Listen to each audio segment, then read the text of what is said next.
Hi there, everybody. Welcome to the Greyscalegorilla Podcast. This is episode number 62, and I'm Chris Schmidt, and today we are hanging out again, as usual, with... Is it my turn? Sure. Nick Campbell, what is up, everybody? I made it. Happy Monday.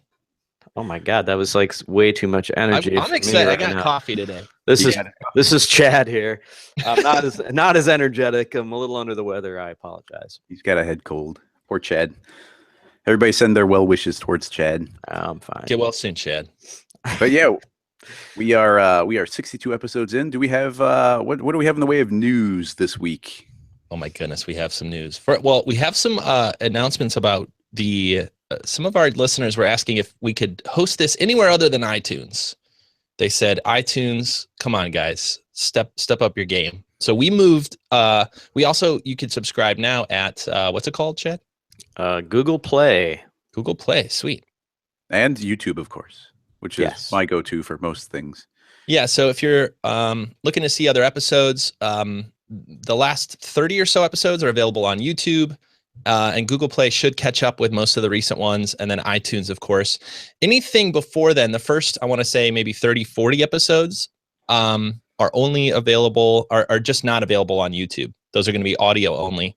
And it's actually a good time to mention we are starting to post bonus episodes that are not available on YouTube either to the podcast. So if you haven't checked these out, or if you're watching this on video, we posted the entire Beeple interview as a bonus episode on our podcast.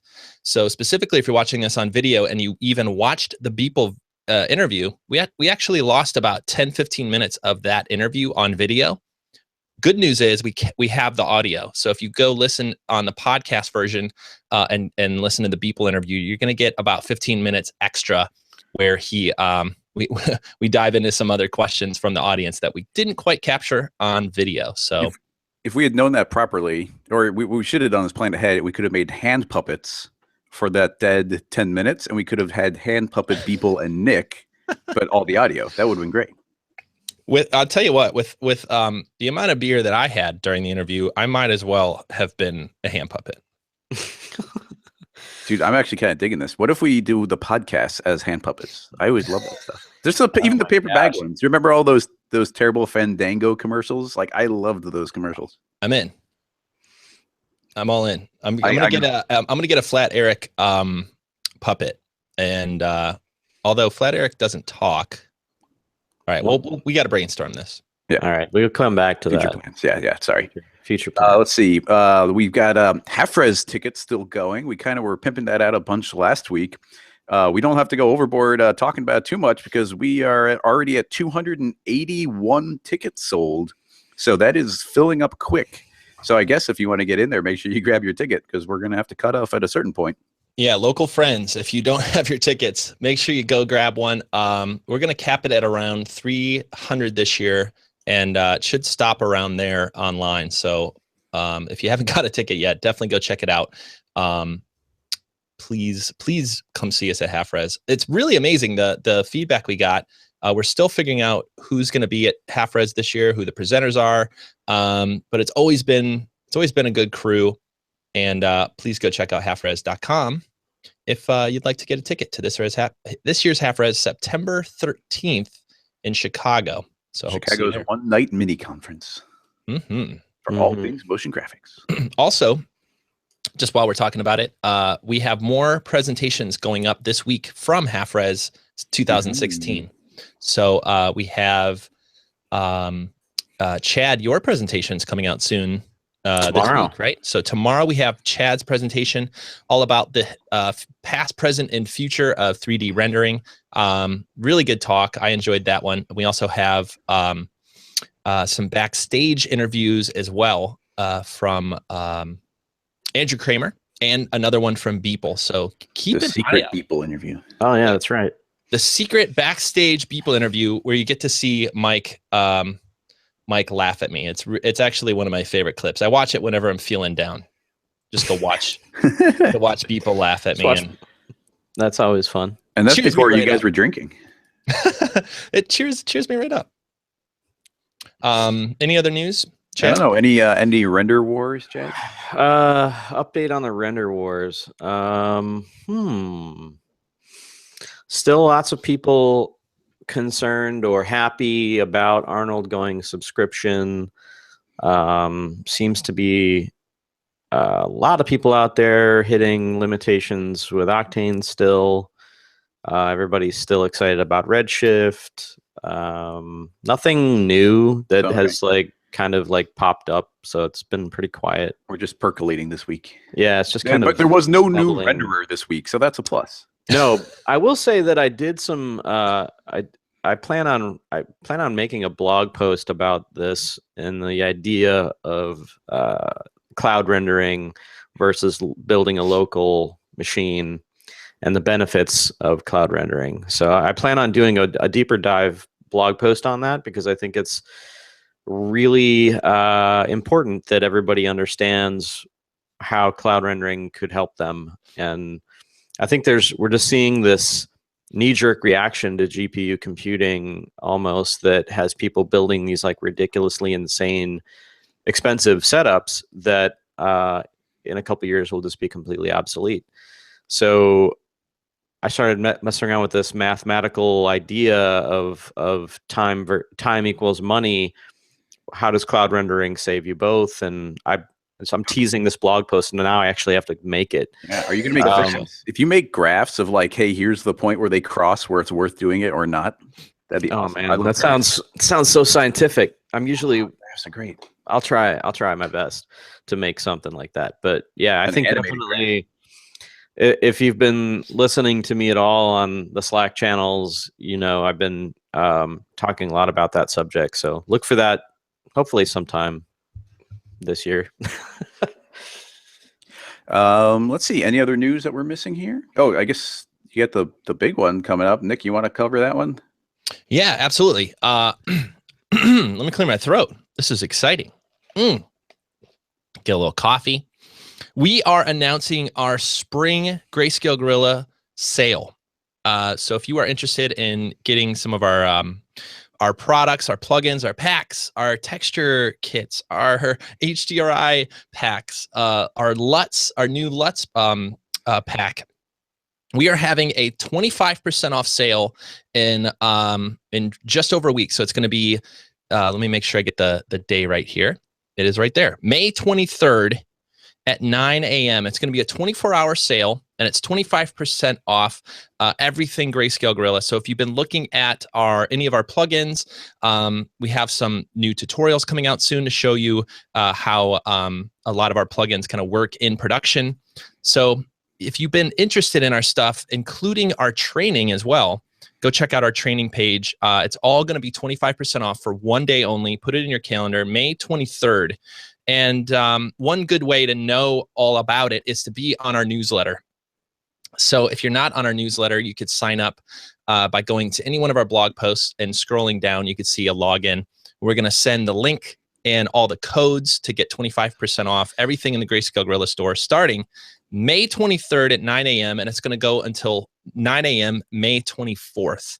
So, we rarely have sales here at Greyscalegorilla, and we know a lot of you, can't always afford the full price all the time. So we want to give you guys, a day, at least one day a year, maybe two, to really come in here and get the tools and the kits that you guys need to do your best work. So if you've been interested in any of our stuff, make sure you go check out our store. We'll link that up in the notes as well. Let me make sure that's in there. Go to the store now and figure out what you are interested in. And last plug here, don't forget that we now have suites, which are already discounted. So for example, we have the complete Greyscalegorilla suite, which is all Greyscalegorilla plugins for over, I think it's over 35% off already. That's if you buy it today. So even the suites will be discounted, which means you can get up to over 40% off, depending on what suites you buy of Greyscalegorilla products. So please, go check that out. And if you have any questions for us, hit us up on Twitter and, ask us any questions, because 24 hours only. We would love to see you guys in there. So there you go. Big sale. Big spring sale. We didn't have it during NAB this year, and because we were all out We were all out We in had Vegas. too much to deal with just going to NAB and figuring all that out. So sale came after this year. Yep. So again, May 23rd, and let us know if you have any questions. Grab some tools, folks. If you buy anything at all, even if you've already bought something, you'll also get access to our new Slack channel. Nice segue. I was going to set you up for that. Yeah, I know. I set myself up. I just take care of it. Anyway, yeah, you get access to GSG Connect, which is a new thing we're trying. It's a Slack channel for customers, and it's already crazy popular. We've got quite a few people in here. So if you're already a customer, sign into your customer account on our website and get talking. Now back to the sale for a second. That does not. People are gonna. I know people are gonna ask this question about X particles. How does that work with the sale? Well, let me tell you. X particles is a part of the sale. Boom. Get out of here. Oh, is it? What? Say what? I didn't know that. What? Yeah, say what indeed. So X particles is included in the sale. So get your credit cards ready. More importantly, get your boss's credit card ready. You know what I mean? I'm getting my credit card ready. I'll be back in a minute. Yeah, Chad, can you go get your boss's credit card I gotta warm it up. Yeah, this is everything in the store, 25% off. And so X Particles, Transform, Light Kit Pro, Texture Kit Pro, HDRI Studio, HDRI Link. If you're using any of these third-party renderers, make sure you check out HDRI Link. That's been a huge success. Our customers have, they called in. They mostly email, but I like to think that they call. Let us know how they've been using HDRI Link. That's been really fun. And then the LUTs too. Make sure you check out Greyscalegorilla LUTs. That is a newer product of ours, but I've been using it in almost every tutorial we make and every render. So we got we got Top Coat. We've got all the past seasons of Ask GSG, where you get, at this point, I think literally it's hundreds of hours. It's like between 100 and 2 hours of just questions being asked and answered, and all the scene files that came along with it. Yeah, it's a really cool package. Getting all of every season of Ask GSG, and Chris is wrapping up season 3 in the next few months. But you'll get all of those as well. You could sign up and get season 1, 2, and 3, which is all the videos, all the scene files, hundreds of hours of training. So if you ever missed any of the Ask GSGs, you wanted to be there, you could actually go grab those in the store. Too much stuff to mention all of it, but please go check out the Greyscalegorilla store. And don't forget, it also includes our classes and our training. So go check those out. And like I said, if you want to hear more, get on our newsletter, and we'll send you some newsletters, some emails all about what's been going on. So do we have a zine? I think we need a zine. Oh my God. Yeah, it's a black and white zine. Love it. It's called Chad, you'd be better at this. I'm trying, I'm scrounging. My brain's not operating on all 3 cylinders. We got to get your I'm trying to think of a good one. I don't know. Gorillas in print. I know it would be black. I think it should be a physical. It should be a physical zine, some sort of like magazine. How about good news? This is a new concept I'm working on. What is it, Chad? Good news for hyperactive children. I'd buy that. Right? I'd buy that. Zine, dude. Yeah, even the word zine. Zines are cool. Let's see. Any other news? Man, we got a lot of stuff. We gotta get. I covered it, right? I don't know. Let's get to the topic. Dude. Are you guys ready for the real topic? Sure. Reveal the topic. Hold on. So the real topic. Wait. Oh no. Nick's getting ready. Okay, hold on. I thought you went to get coffee. Now I'm ready. I'm ready. I needed some water for this. Today's topic is negotiating. Pretty much negotiating salary and getting that first paycheck and getting raises and just figuring out the money stuff. That is our topic today. Dude, who's ready to get paid? Getting paid. Let's talk about making money in this dang industry. I mean, I always assume that's, there's a lot of people that learn Cinema 4D, learn After Effects, play around with this stuff as a hobby. It's fun. That was me for a long time, actually. I didn't necessarily know I was going to do this for a living, but at a certain point you go, man, wouldn't it be cool if I could play with this stuff, make really cool art and design things and learn software and play around and also get paid to do this?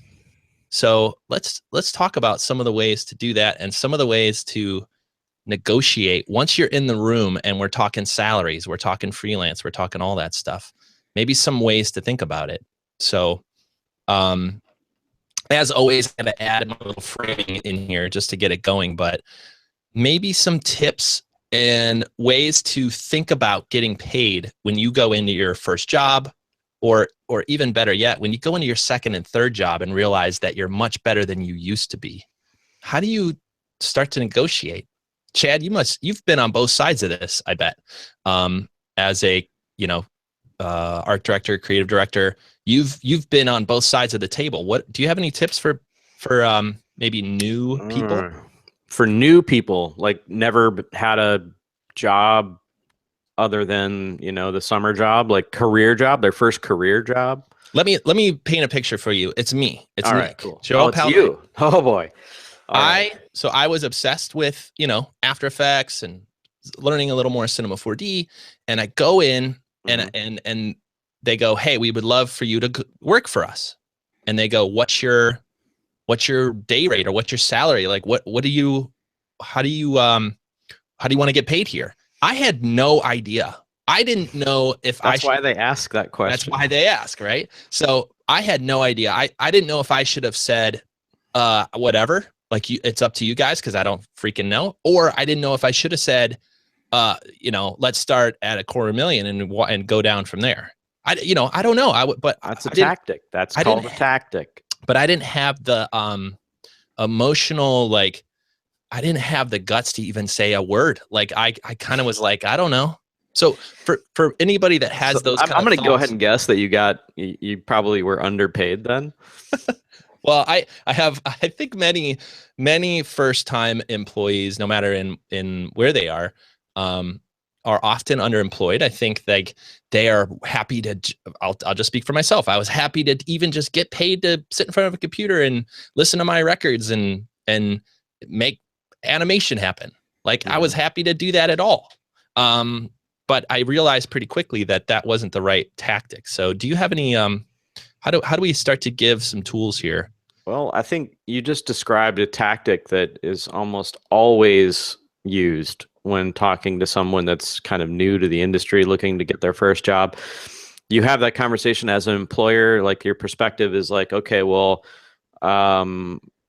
it's not that the employer wants to somehow put one over on you. Like I wouldn't, if you came in this situation, I wouldn't come at you with a number. I would let you come at me with a number, because it's going to be, it's a tactic in which people try to get to that place of negotiating, but without having to sound like, okay, well, I could say, I don't want, it's like playing poker. I don't want to put my cards on the table yet because I only have so much money to spend a year on employees. And if I give you too much money, then I can't give a raise to the people that are already been here for 2 years and can't get a raise because I've just blown all my budget on hiring you.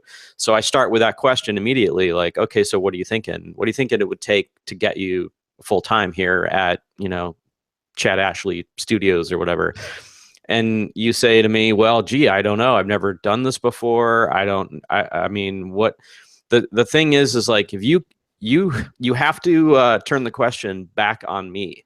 You have to say, I'm not really sure. This is my first time, my first job getting in the industry. What do you normally pay people entering your studio? So that's my advice, is like immediately put it back on them.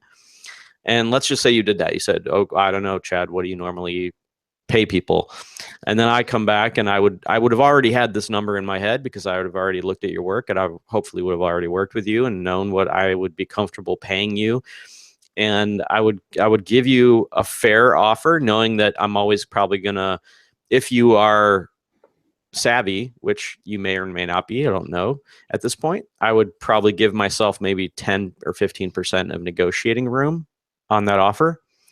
So I would say, whatever my initial offer would be. And if you took it right then and there, cool. I've got that 15% I can give to my other employees in the forms of raises, bonuses, whatever.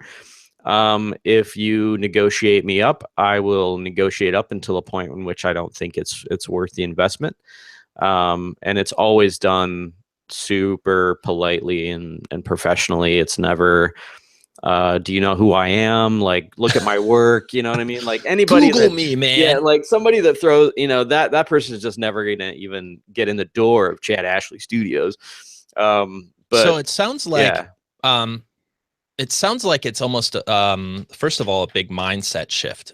And I think that is really the biggest thing that will cost you when going into any negotiation is the mindset that you have coming in. If you are, if you have the mindset of like, wow, I'm just happy to be here, and wow, I can't believe I'm interviewing here, and this is really cool, I have an opportunity. I think that energy is really good. I think that's a positive, like, excitement of energy. But one of the mindsets you have to realize is that you're not in the room. You're not sitting down with a negotiator and talking about your salary unless they like you, unless they actually want you to be there. They're not even going to waste their time bringing you in and sitting somebody down in front of you to start to talk about salary unless they've already sat in a room. And Chad, you correct me if I'm wrong, but my thinking is they've already sat in a room and said, we want to work with this person. Now let's go figure out the money part. So you are in a place where they've already said, let's work with this person. So you can come in with a little bit of strength and say, they want me here. This is great. And what that means is they're not going to say, get the heck out, if you say one word back to them about salary, negotiating, time off, whatever is important to you. You can confidently bring those things up because they've already gone down the path of, we want to be with you. Now, Chad's right. You got to be nice. You got to know how to talk about these things. You have to bring it up in a nice way, but be confident is, I guess, what I'm saying. Be confident but without being there. And just don't be like, throwing out red flags at this stage in the process. Like if you start talking about wanting so many vacation days and all that sort of thing, when you really haven't even solidified what the offer is, that can raise a red flag to me. I don't like high maintenance people. I don't like high maintenance. I don't like to hire high maintenance people, and I can get a feel if you're high maintenance within working with you, or even in the interview process or in the salary negotiation process. If I sense anything that seems sketchy or like this person might be a pain in my ass, then I generally will start to make it not happen. Like if the second thing out of your mouth is, oh, I appreciate that offer, but I need this many vacation days. I need this many. I need time and a half, or they start throwing out weird things. That's a red flag, and it's usually a dead interview at that point, and it's just not going to happen. So yeah, does that make sense? I got a question to throw in, like right at this part of it, because we're mostly talking about somebody coming into the door for the first time.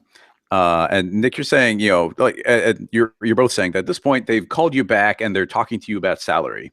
So if I think back to when I'm thinking about that kind of stuff, or even if I were to interview now, the additional thing, you're saying you're in the room and they've already decided, like, okay, this person's probably worth this much. What's in my head is, what if they have 3 or 4 people that they're having this conversation with, and all 4 people are acceptable, maybe at slightly varied amounts. And if I push even a little bit, maybe somebody else doesn't push, and now they're the ones getting the job. So kind of a devil's advocate on that thing. Like, is there a real risk of that? No, not really. I think when a company, at least in my experience, I'm not saying that it's, dude, like I'm one part of this entire world. I can't speak for everybody, but I've never had a situation where I had 2 candidates make it that far where they were both getting offers for the same position.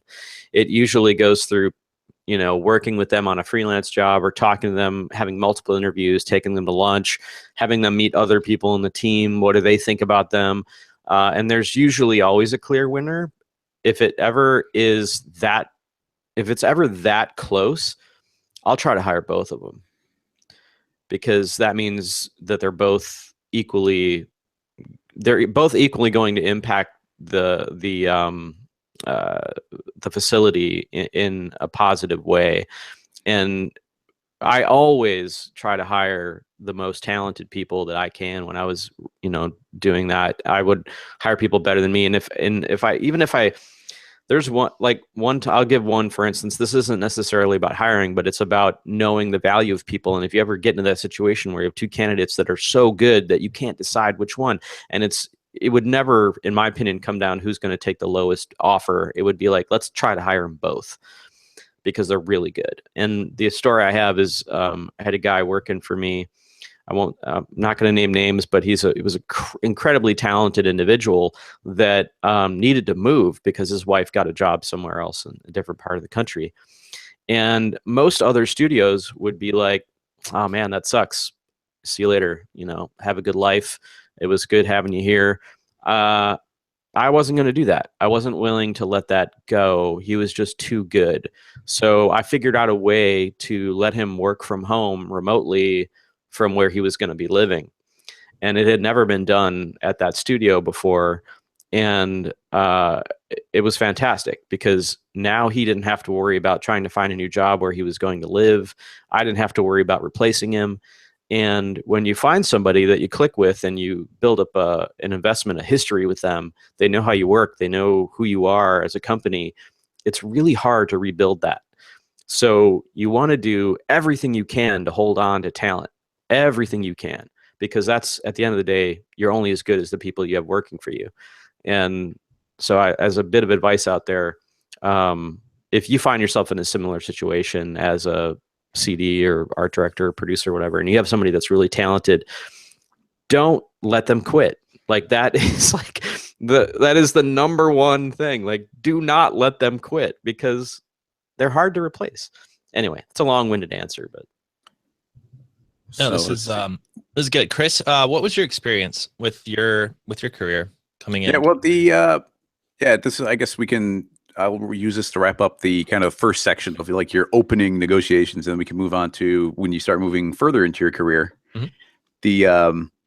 For my first, for me, I actually took a long shot gamble and I quit a job I had completely unrelated to the field. It's like, okay, I'm going to quit. And now that's my motivation. I got a little bit of savings. I'm going to find that new job.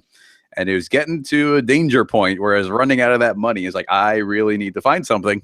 And it finally, something popped up. It was actually just popped up on the online forum.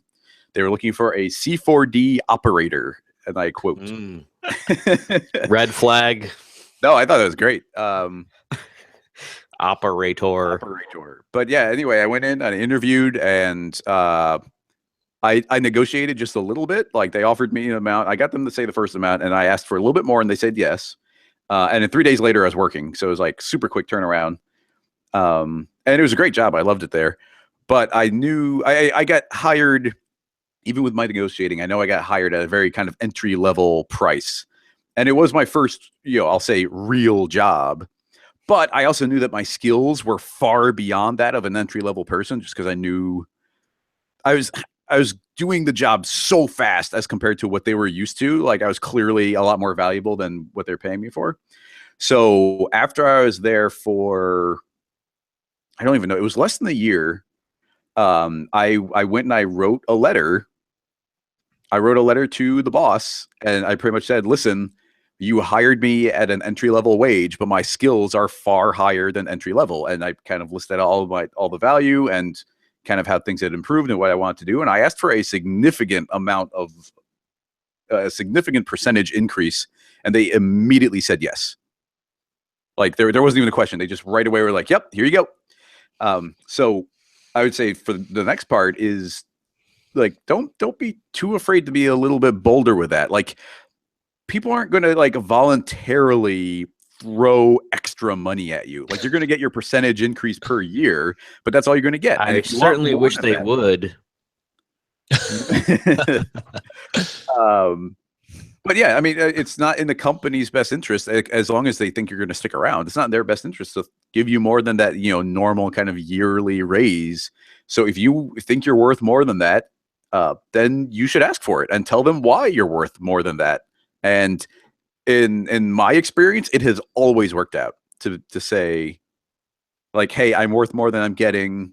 Like, and it's not even like a threat. You're not like, hey, I'm going to leave. You're like, hey, I'm worth more than I'm getting. Here's why. Here's a question then. How does someone know that it's time?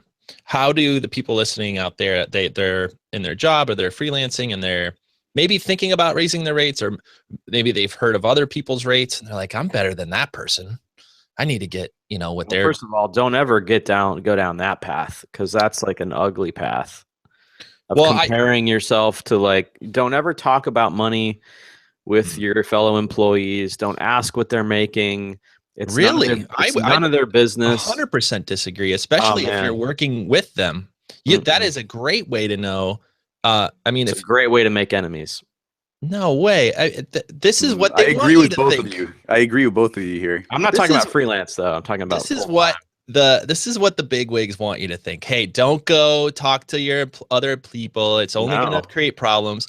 And ultimately, by knowing what everyone's getting paid, it shows you like where you are. It shows you all that. I mean, I disagree. Totally disagree. Oh wow. Totally. I couldn't disagree with you more on this, because so tell me why. Why should we know what everyone? If we're out to lunch and we go, okay, guys, we're all going to write a number on a piece of paper. It's the same reason you don't discuss that with people that you work with at a studio. I mean, maybe with a close friend or somebody that you're tight with that has a similar type of job, go for it. But you shouldn't openly be talking about those sorts of things, mainly because you might not like the answer. You might not like what you hear. And then all of a sudden you've got a plant of dissension in your mind that you just can't get out. I can't believe X and X is making more than me. I'm way better than them. What's wrong with this place? It's negativity. And I think if you get caught up in the negativity, that's true. But I think if you look at it and go, well, what did they do to get there? I think that's a completely fair question to go, what did they do to get here? And what am I missing? Is it that I didn't negotiate properly? Is it that I need to become a better designer? Is it that I don't know how to talk to clients as well as they do? Those are all questions for your CD. I mean, that's not a question that you need to get to the answer by asking somebody how much money they make a year. That's a question. I'm not saying you go in and say, hey, I got a question for you. I think we're agreeing in a way, which is if you're close and you're working together all day and you become close, like it is often the people you sit around and work with that you're going out to lunch with, maybe going and having a beer with. I'm saying if you could find out and you could really compare yourself in a fair way and be open to it, and don't get don't get your feelings hurt too quickly, but understand they are there. They earned wherever they ended up salary wise, they got there for whatever reason, whether you think they earned it or not, they got there. And if that's a goal for you, then what I would say is that's a learning opportunity, and you could actually talk to them. I think you started off way more broad. And then I think we now agree that if you talk to a friend that is doing something similar, and you want to compare notes, that's fine. But discussing it openly at the lunch table with various peoples of levels and skill sets is just not a good idea. Okay, I agree with you there. I could have been a little aggressive there, but I think it is important to know, when possible, what you're getting paid, especially if you're a freelancer. I mean, that's my advice. That's my advice to every freelancer is they go, how do I know how to charge? I go, be realistic about your skills. Go find somebody else that is similar in skill level and in client level and in communication level to you, and try to figure out what their rates are, rather either by asking directly or becoming friends or just asking around. I agree with you on that, because that's a totally different situation. That is a market-driven situation. So having a t-shirt that says "Ask me how much I make" is not the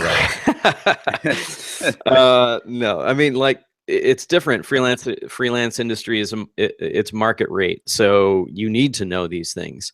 You need to know what other people are charging, because that's how you're going to stay competitive, relevant, whatever. But once you're in the door somewhere, you just got to be careful how you negotiate those waters, man, because some people will be open about that and they will share that information with you. And some people will look at you like, no, man, that's like telling you my social security number. It's none of your business. Yeah. But I feel like there's a really big social taboo around that. And it's something that employers do encourage. they're like, oh, don't discuss salary, but there's no laws or anything. You're allowed to discuss your salary with anybody you want to. Like the company can't stop you from doing that. But I agree, if this was applied across the board to everybody, like it's just going to be chaos. But on Nick's point, like it gives you context. So if you're the type of person who can handle it, and you know somebody that you guys can, that two people can, not get upset at each other, then getting that bit of context is incredibly valuable, because even different rates could be significantly different at different studios and different places. Like I had a coworker at the same job. I had a coworker, and she accidentally let her salary slip, and then she realized she did it, and then like realized there's no way to take it back. And she was making, it was a different tangential job, and she's making a significant amount more. And then and for a split second, it was like, oh, like a split second of like jealousy, and just being like, oh, and then being like, oh, wait, she works crazy weekend hours that I would never want to do that. And I was immediately like, no, she totally deserves that. Like, I'm cool with this. But I can see both sides of that. I guess you just gotta, if you are the type of person who can handle it, and the type of person that you could have that conversation with, then it's probably an incredibly valuable tool. But otherwise, you're just opening up a can of worms. Yeah, I mean, it's sketchy, dude. So how does somebody know that it's time? How does somebody know it's time to at their next yearly meeting, or even not to wait till then and to walk in and kind of say what Chris said? Well, I think that I'm worth more. How do you figure that out as an individual? The clues, I think, definitely, unless something drastic, you notice something drastic within that first year, don't ask for a raise in the first year, unless you demonstrated some skill set or some amazing feat of awesomeness that would, justify that sort of ask. Or if for some reason you got some insider info that maybe you're being severely underpaid, and it's a sketchy company or something. But it's one of those things where usually it's the first year, and then if you have a good review, if you're at a company that even does reviews, and you should get a pretty good sense of how well you're doing within that first year. If people are asking you to do more, if you're taking on more responsibility, if they're coming to you for answers more often, if you're becoming an MVP in a specific area. These are all things that mean you could ask for more money if you aren't already being compensated for those extra tasks, the extra responsibility, all that sort of thing. One question I would, and this isn't easy, but it does work. Talk to who is in charge of your career at that company. There's usually somebody there it's usually the person that would talk to you at least once a year, hopefully much more than that, about how you're doing, what your goals are, how you fit in that company, and talk to them directly and say, hey, here's my goal. My goal is to make this, or it's not always money too. Don't forget, sometimes it is days off, or sometimes it is, a Friday off, or working from home, or any of those other things that you could be compensated for. But let's just say it's money. You can share your goals with the people that are there, because they want you there. You're hired to work at this place because they like what you're doing. You're hopefully a good employee. You're there on time. You're doing all the basic stuff. But at a certain point, if you stand up and say, hey, this is my goal. I would one day like to be able to hit this number. How do I get there? Well, what do I need to do to prove to you guys that I'm worth this? And in my past, they've been very direct. Now, it could just be where I worked, but people have been very open and said, hey, you know what? You're new, but that's doable. And these are the kind of things that people that get paid that much do. So what I would learn in my case, they wanted me to learn how to talk to clients better. I sucked at that. If they could have somebody that could talk to a client on the phone and talk about design changes, that's worth more to them, right? So learn the things that from your employer potentially that could move you in the direction of getting paid more. So that does two things. It simplifies your life because now you know what they're looking for. And it also, when you get those skills, it is a very clear way to tell them, I got those skills, I did what you said, and now we need to talk about this number. Instead of just, I've been here this long, I need more money, or I did this one thing, I need more money. You actually had a conversation, and now you almost have like a contract in a way. If I provide these skills, I could get paid more. Does that ring true to you, Chad? Yeah, I think so. I would, if you work somewhere that doesn't have annual reviews, as much as I despised doing them because it just was a pain, and like the way I ran my team was like kind of like always in review, and having to sit down and like throw it all down on paper and schedule a meeting and whatnot. It is a pain sometimes, but it is at a larger company. Sometimes it's the best way, as you said, to lay out your goals and see if you're hitting them, and also communicate any sort of trouble spots that you might see happening. For instance, if somebody comes in and says, I need to, I want to figure out what it is to be more successful at this company, and I need your help to do that. And that means I need to have a yearly review if I'm not already having one, or if you are having them, you need to, like you said, clearly map out what it is that you're after. Now, what's interesting to me is I have a slightly different take on it in terms of, I know what you're talking about when you said they said I would be more valuable to them if I knew this. And that's interesting, but it's hard to do that. I mean, it's easy for somebody at a higher up position in a company to say, Nick would be a lot more valuable to us if he knew how to make diamonds. And all we need to do is figure out a way to make Nick construct diamonds, and then we're going to be getting enough value out of Nick where we can pay him more money. Then I go to you, Nick, and I say, well, Nick, here's your review. We think you're doing a great job here. What would really help us out is if you figured out a way to make diamonds. And then you're like, well, that's not at all what I am interested in. I don't want to make diamonds. I'm not here for that. Well, unfortunately, that's the only way we see value in you, is if you make diamonds, and these goals don't align. So that's when I think it's the CD or producer, studio person interviewing, or not interviewing, but giving Nick his review to find out what Nick's goals are. What do you want to do, Nick? What do you think? Where do you think you add the most value in this company? Well, I'm really good at not making diamonds, and I'm but I don't want to make diamonds, but I'm really interested in photography or something. And then I would say, okay, cool. That's something that you're interested in. Can I make that work for my company? You're passionate about it. You seem to really be interested in it. You show no interest in making diamonds.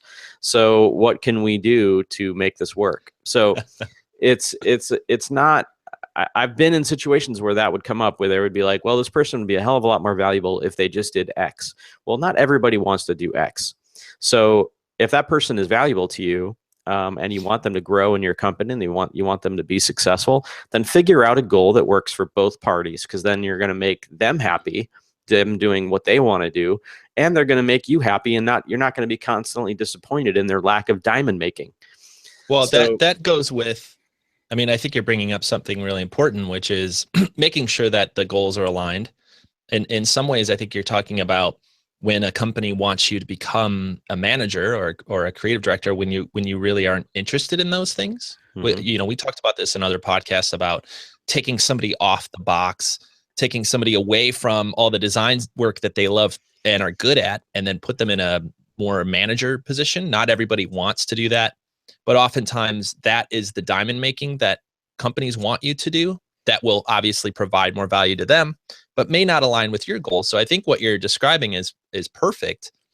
But when your company's goals and your goals don't align, that's when you just have to be realistic about knowing if that's where you want to stay forever too.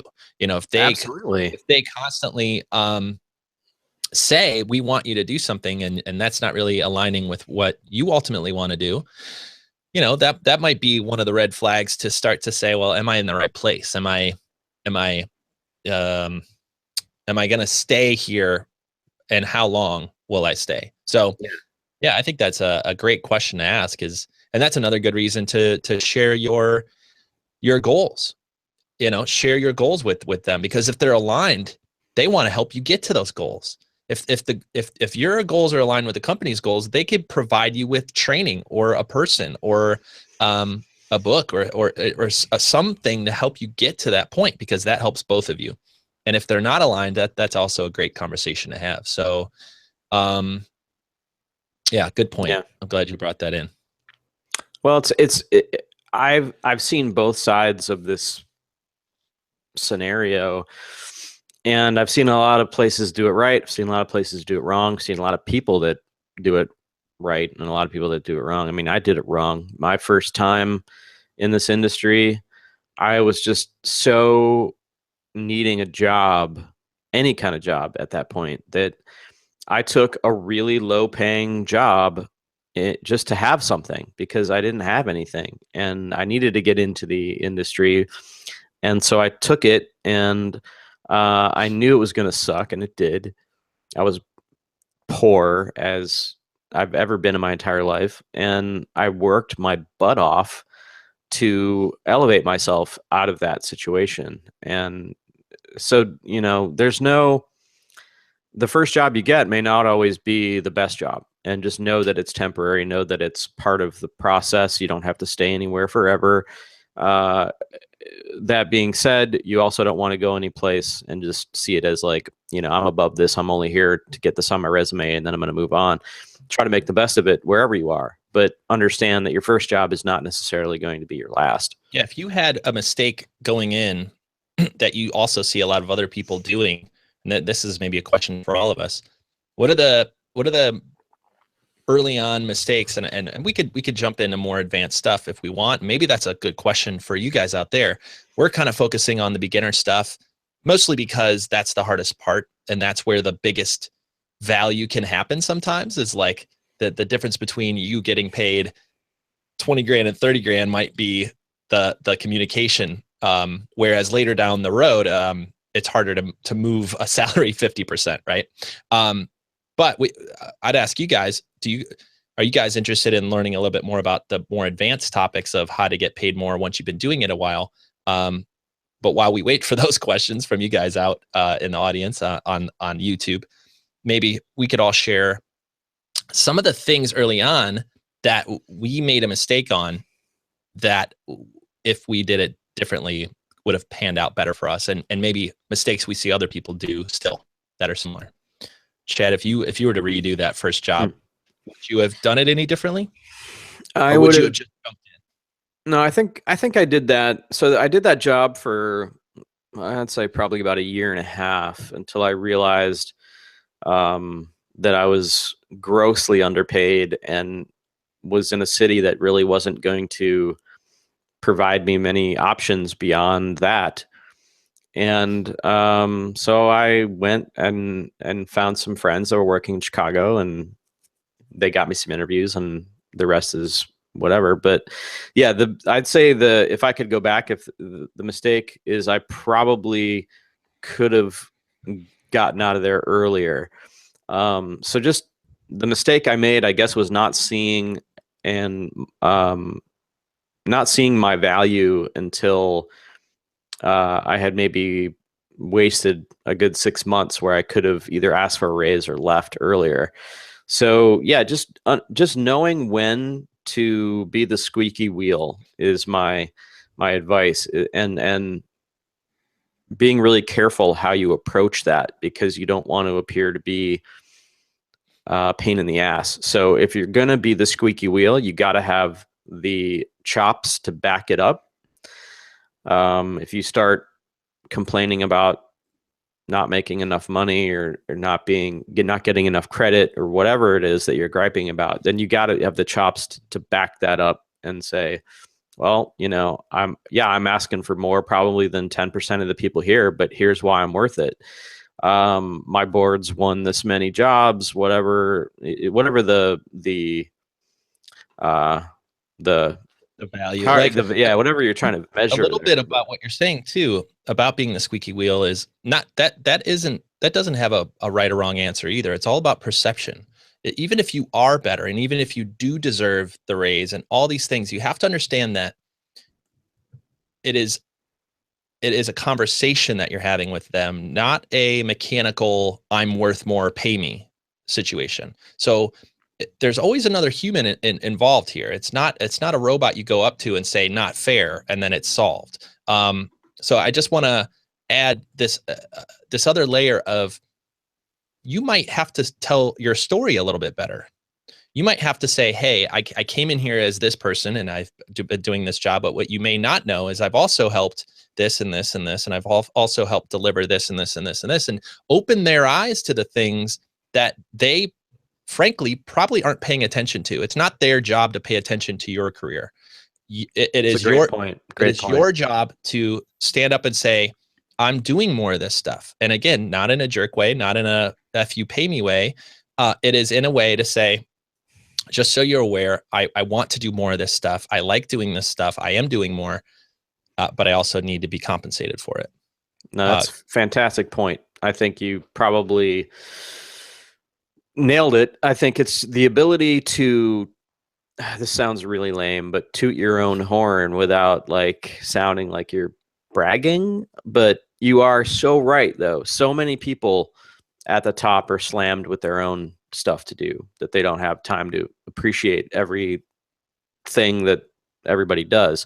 So bringing it to their attention in a cool way is a great way to show value and not appear like you're springing this on them at the yearly. You're waiting to your yearly review to break this out. Throughout the year, you need to say, hey, just so you know, I went ahead and rearranged our stock footage library and made it searchable. And here's how to do this. Thought you guys might be into that. Check it out. You know, like brag, make people aware of what you've done. Hey, by the way, we had this problem. And you know, there was a render problem and I figured out how to solve it. I just thought it was cool and I'd share that. And as a boss, you like hearing that because it means that somebody's out there actually trying to make stuff better, do things better. And the biggest things you could do.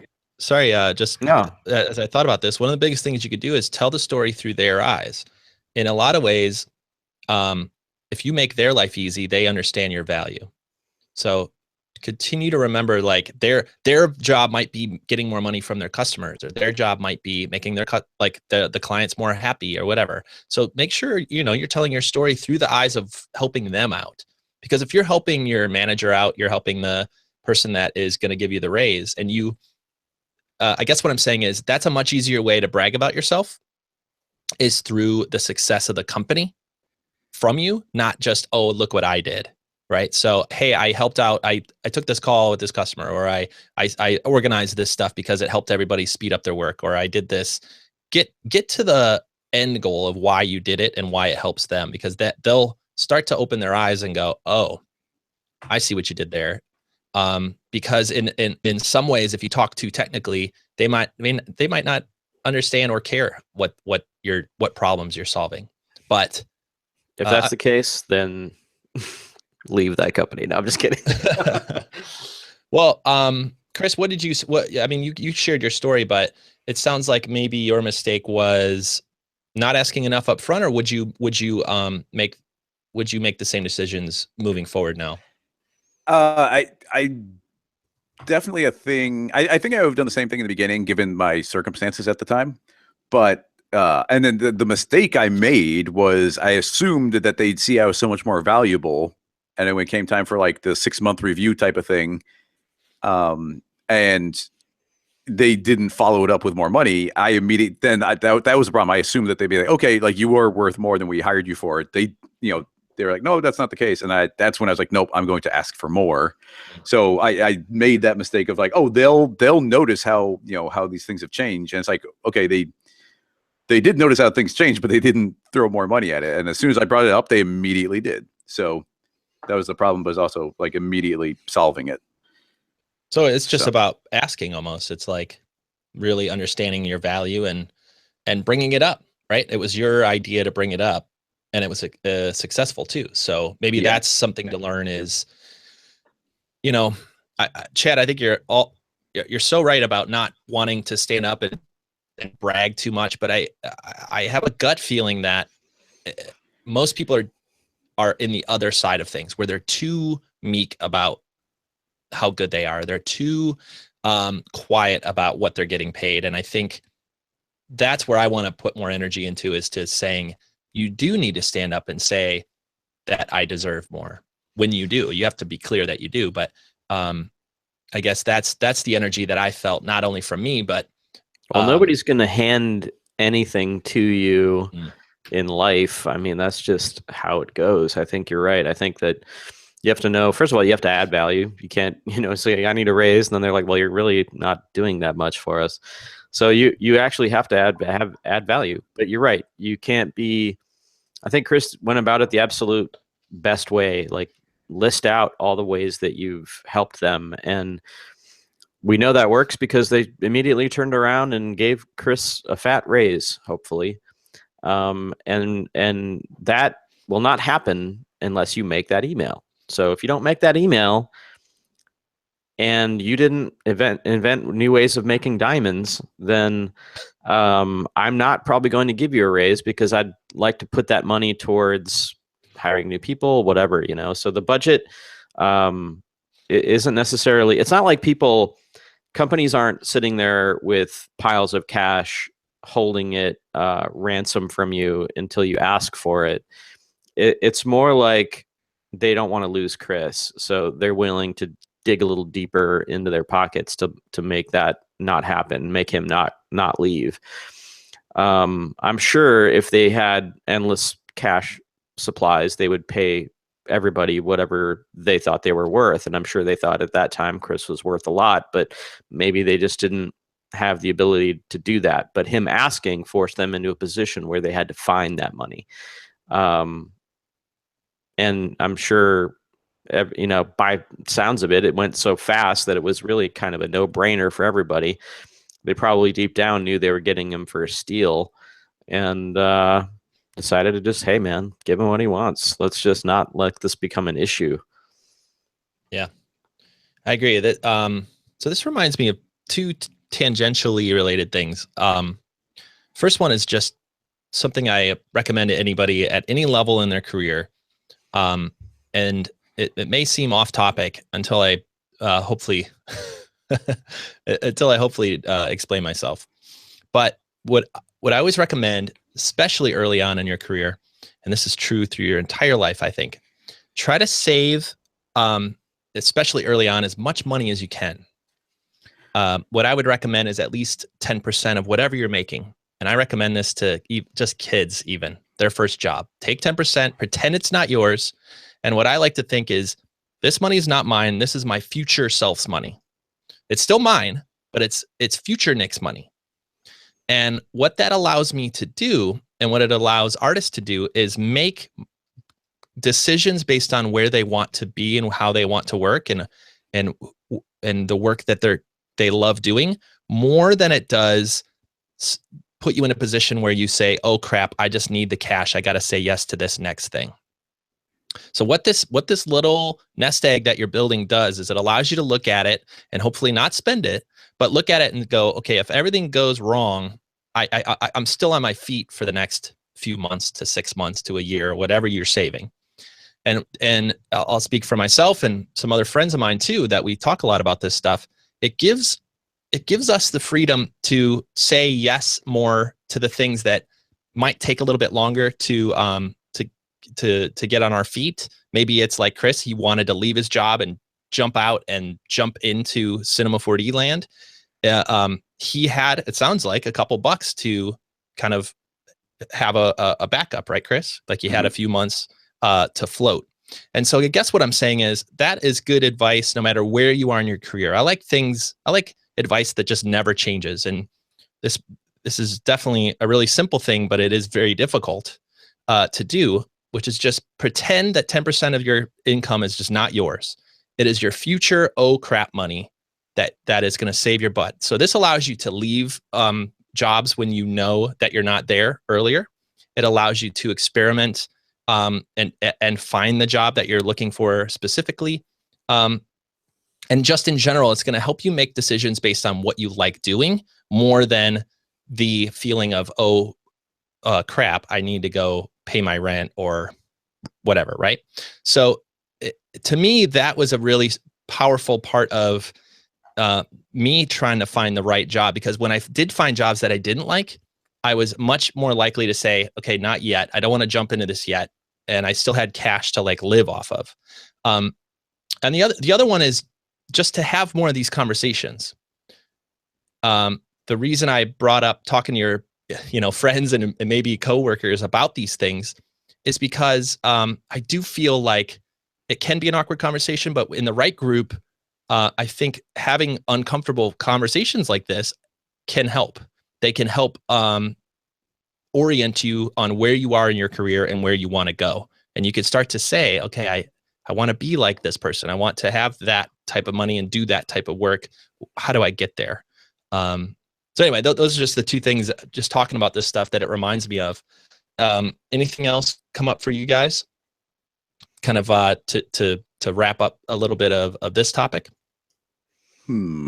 I'd be curious on an alternative reality to do this podcast again, except we're talking to the heads of studios, and it's like, okay, how do we get the best employees and still have budget left over? Right. I've had those conversations. It's not easy. Yeah, I mean, what's the theme going through a lot of this stuff is that it's ultimately up to you.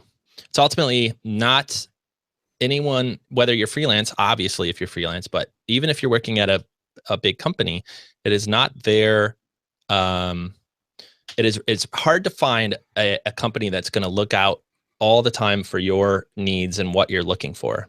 And even if they are, that's probably not the best use of their time. Like, you need to bring it to their attention and say, this is what I'm looking for. So I think it's just self-awareness. It continues to be an important topic. Wow, look at that, self-awareness. Right? How self-aware?